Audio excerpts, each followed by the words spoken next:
You're sightseeing in Microsoft Flight Simulator. You look out the windows at the pyramids for a minute, look back, and now you're in a nosedive. But you're not a bad pilot, so why is this so hard? There's a single control real-life pilots use on almost every flight that keeps the airplane from getting away from you. It's called trim, sometimes called the poor man's autopilot. And you may have turned off Microsoft's AI version of it without realizing it. There's a setting in Microsoft Flight Simulator that's on by default that quietly helps hold the airplane level. It's called AI AutoTrim. With it on, when you let go of the controls, the airplane tends to keep flying level. The problem is that the name doesn't really explain what it's doing, so it's easy to turn it off without realizing what changed. If you want the airplane to help you fly level without worrying about it, turn this setting on. Then fly over to your favorite landmark, let go of the controls briefly, and you can look out the window safely again without crashing. But AI AutoTrim is not a control you'll find on any real airplane. It's only a simulator aid. If you want to make the game more challenging and more realistic while still getting help keeping the plane level, you can use real trim, not the AI version of it.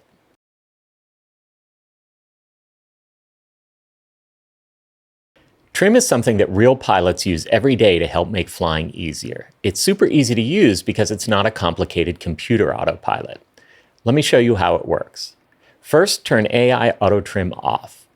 I've set the control mappings in the sim to have the hat switch on my joystick control trim.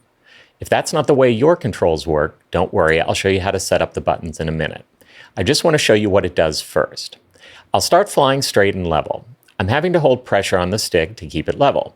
Now here's where you can adjust trim directly rather than having Microsoft's AI do it for you.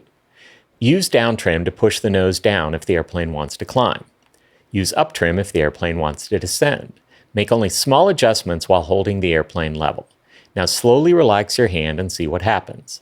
If the airplane doesn't quite stay level, use the joystick to get the airplane level again. Then try to adjust trim a little bit more. Let go again. Repeat that process until the airplane keeps flying level on its own. When it does, that's trim doing its job.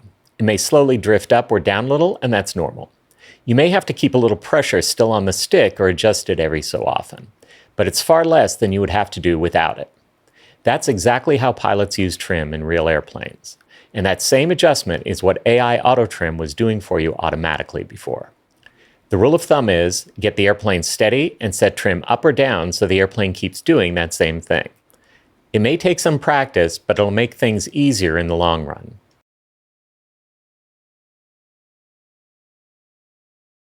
Most airplanes have some form of trim control built in. For instance, this wheel is what controls the trim in the Cessna 172. You might already have trim buttons mapped to your joystick and not realize it. This particular Thrustmaster joystick already has it mapped, so you operate it by holding the F1 button and pushing the hat switch forward and backward. But if you don't, here's how to map trim buttons. You can map it to keys on your keyboard or to buttons on your yoke or joystick. For instance, select keyboard, search for trim. You should see elevator trim up and elevator trim down settings.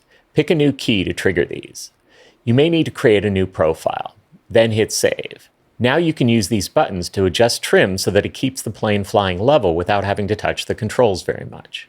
Just remember that trim is not a full autopilot. It doesn't fly the airplane for you. You still have to pay attention. If you pick the exterior view, you can actually see the trim gauge move up and down. Before computers, this kind of manual trim was often the only help pilots had. On many airplanes, it's still completely mechanical and pilot controlled. If you like, you can even adjust this in the simulated cockpit yourself by using the mouse to rotate the trim wheel on aircraft that have that. Some aircraft, like the Cirrus SR series, only have an electric trim wired to buttons on the yoke. All trim really does is to reduce the force you have to hold on the yoke.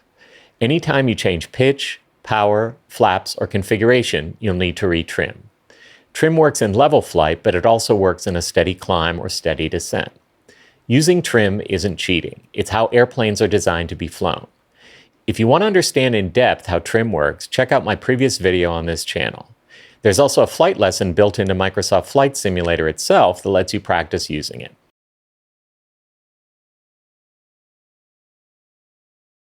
Real pilots aren't muscling the yoke all day to keep the airplane's nose where they want it. They trim the airplane to reduce fatigue and workload. That's just normal flying. And it's how you can do sightseeing while still keeping your sim challenging and realistic. Looking outside isn't the issue. Real pilots obviously check out the scenery as they fly. Trim lets you relax the pressure on the controls while keeping the plane balanced. It reduces your workload, so you can enjoy what you're flying past instead of fighting the airplane. Here are the final takeaways. If you mainly want to sightsee, turn on AI AutoTrim to keep the airplane from getting away from you. If you want to take things further, practice using manual trim the way real pilots do. You still get workload reduction, but you manage trim yourself. Neither approach is wrong, but now you know how to enable and use each one. If you found any of this video helpful, please consider liking and subscribing. Thanks for watching, and happy simming.